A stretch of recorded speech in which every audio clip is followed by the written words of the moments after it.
हरिः ओं श्री सौन्दर्यलहरी முதல் ஸ்லோகம்.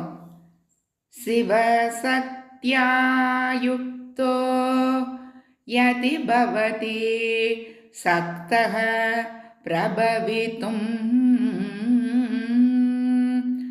ந சேதேவம் தேவோ ந கலு குசலः ஸ்பந்திதுமபி அதஸ்த்வாம் ஆராத்யா ஹரிஹர விரிஞ்சாதிப்பிரபி பிரணந்தும் ஸ்தோத்தும் வா கதமக்ருத புண்ணியः பிரபவதி. இரண்டாம் ஸ்லோகம். தனியாம் சம்பாம்சும் தவச்சரண பங்கேருஹபவம் விரிஞ்சிஹி சஞ்சின்வன் விரச்சயதி லோகான விகலம் வஹத்யேனம் சௌரிஹி கதமபி சகஸ்ரேண சிரசா ஹரசஞ்சுத்யைனம் பஜதி பசிதோ தூளனவிதிம். மூன்றாவது ஸ்லோகம். அவித்யானாமந்தஸ்திமிரமிஹிரத்விபனகரி ஜடானாம் சைதன்ய ஸ்தபக மகரந்த ஸ்ருதிஜரி தரித்ராணாம் சிந்தாமணி குணனிகா ஜன்மஜலதோ நிமக்னானாம் தம்ஸ்ரா முரரிபுவராகஷ்ய பவதி. நான்காவது ஸ்லோகம். த்வதன்யப்பாணிப்யாம் அபயவரதோ தைவதகணக த்வமேகா நைவாசி பிரகடிதவராபீத் அபிநயா பயாத்ராதும் தாதும் பலமபி ச வாஞ்சா சமதிகம்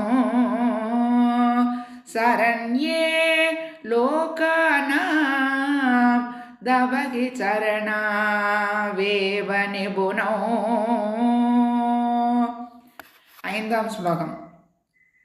ஹரிஸ்த்வாம் ஆராத்ய பிரணத ஜன சௌபாக்ய ஜனனே புராணாரி பூத்வா புரரிபுமபீக்ஷோபமனயதோ ஸ்மரோபித்வாம் நத்வா ரதிநயன லேஹ்யேன வபுஷா முனினாப்யந்த பிரபவதிஹி மோகாய மகதா.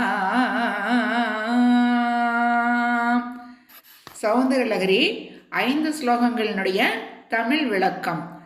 இப்பொழுது சொன்ன முதல் 5 ஸ்லோகங்களுக்குமான தமிழ் விளக்கம்.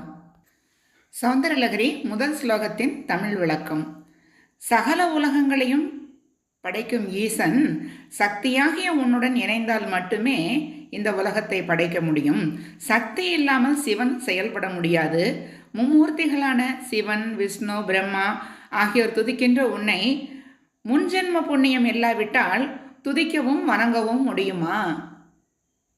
இரண்டாவது ஸ்லோகத்தின் தமிழ் விளக்கம்.